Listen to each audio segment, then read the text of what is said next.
سلام دوستان، به چنل ایرانی کده خوش اومدید. من کوروش هستم.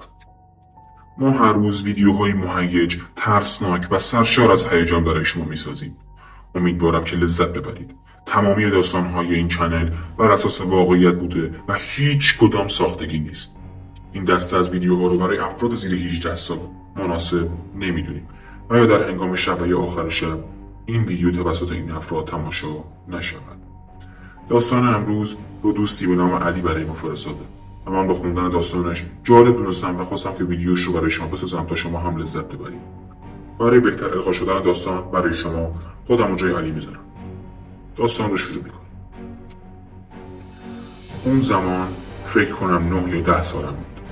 ما ساکن یکی از شهرک‌های شمالی تهران هستیم که قدیمی یهودی نشین بوده و یا حتی قسمتیش قبرستان ارامنه بود. این داستان 100% حقیقت داره. ما خودمون یک خانواده 5 نفره بودیم. یک خواهر، 2 برادر و همراه پدر و مادرمون. سال اولی بود که به این خونه اومده بودیم. مرداد ماه بود که برامون از شهرستان مهمون اومد که خیلی هم شلوغ و پر سر و صدا بودن. شب اول تمام داستان از اون شب شروع شد. البته تو چند روز قبلش مامانم خیلی صداها شنیده بود که به هممون گفته بود ما هیچ ترسی از موضوع جن و روح و اینا نداشتیم و اصلا جدی نمیگرفتیم، چون آنچنان اعتقادی نداشتیم. فقط بعضی وقتا برای خنده و فان راجبش صحبت میکردیم. اون شبم مامانم این موضوع رو گفت. همه به شوخی خنده گرفتن، مخصوصا یکی از عمه‌هام. اون شب گفت من اصلا این چیزا رو قبول ندارم. این حرفا چیه گفتم؟ ما خونمون 2 تا اتاق خواب داشت. یه پذیرایی هم داشت که جدا از سالن بود. اون شب دقیقا یادم ساعت 3 شب بود. ما تو پذیرایی خوابیده بودیم. خانوما تو یکی از اتاقا خوابیده بودن. داداشم و پسر عمم هم تو یک اتاق و چند نفرم تو سالن. تقریبا خواب بودم که با صدای جیغ بلند از خواب پریدم. مادر، پدرم یه نگاه به هم کردن، دویدن سمت اتاق که صدای جیغ اومده بود. منم از ترس دنبالشون رفتم. یهو دیدم همه خانوما با جیغ و گریه از اتاق اومدن تو سالن. صورت یکی از دختر عمه‌هام جای چنگ بود. همینجوری با ترس نگاه میکردیم. میگفتیم چی شده؟ اصلا حرف نمیتونستم بزنم. خلاصه چند دقیقه گذشت تا دوباره براشون آروم شدم. یکم ازشون سوال پرسیدیم که چی شده. خواهرم گفت تازه خوابمون برده بود. صدای خروبوف مردونه از پایین پامون شنیدیم. همین که با هم بیدار شدیم ببینیم صدای چیه، عمم که روی تخت خوابیده بود خم شده بود رو صورت ما. با صدای مردونه میخندیم. واقعا انگار یکی دیگه شدیم. هممون جیغ کشیدیم، از اتاق اومدیم بیرون. وقتی نگاه کردیم صورت یکی از دختر عمه‌هام جای چنگ بود. همه تعجب کردیم. خودش هم نمیدونست چرا. اینم بگم عمم از اتاق چند ثانیه بعد از دختر اومد بیرون. وقتی پرسیدیم ازش چی شده، چرا اینجوری کردی، گفت من هیچی یادم نیست. فقط انگار یک بچه کوچیک نشسته بود رو و داشت با دستم بازی میکرد. این شروع داستان بود. پسر عمم با داداشم که داخل اتاق بودنم اومدم بیرون. به مسخره گرفتن و خندیدن. دوباره برگشتم تو اتاق. انگار هیچی نشده. هیچ. هممون تو سالن کنار هم خوابیدیم. 2 ساعت نگذشته بود که با صدای داداشم از خواب پا شدیم. میگفت علی.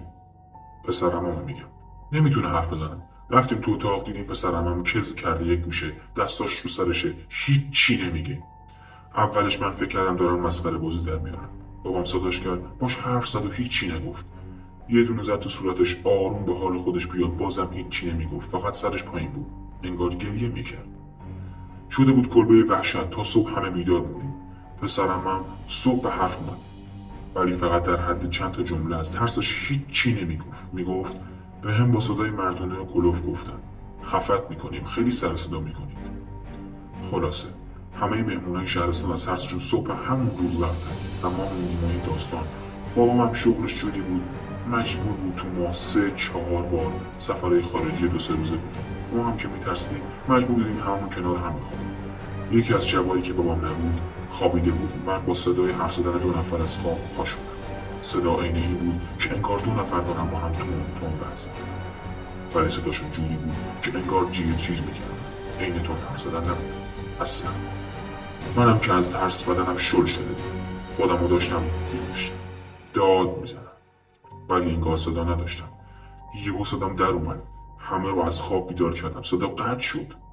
باز هم تا صبح بیدار بودیم. از اون جریان به بعد هر شبی که بابام خونه نبود مجبور میشدیم به یکی از فامیلا و رفقا بگیم بیان که اونا مجبور میشدن بیان. خلاصه میکنم جوری شده بود که شوهر خالم هم اومد خونه ما خوابیده بود. از ترسش ساعت 2 شب داد زد. همون داستان همیشگی تا صبح بیدار موندن. تعریف میکرد از تختش بلند شده دوباره انداختنش شدهش. میفهمی چی میگم؟ یعنی شوهر خالش رو از تخت بلندش کردن دوباره انداختنش رو تشک. چند تا آدم قد کوتاه نشسته که بدنشون معلوم بود و فقط رنگ پوستشون مثل رنگ شطور بود. دیگه با این شرایط کسی نمیومد خونم. همه یقین داشتن خونمون جن داره. بابام مجبور شد تصمیم بگیره کارش رو سبک‌تر کنه. چند وقتی خبری نبود. یه روز تصمیم داشتیم بریم خونه مادر بزرگم. همه حاضر شدیم که بریم. مامانم با خواهرم سر لباس دعوا شد. خلاص من و خواهرم بابام رفتیم پایین. سوار ماشین شدیم. مامانم قرار بود چیزی برداره و بیاد پایین. بعد از چند دقیقه اومد پایین و یهو ما رو که دید شد افتاد به زمین و قش کرد. آرومش کردیم. پرسیدیم چی شده؟ گفت داشتم از خونه میومدم بیرون.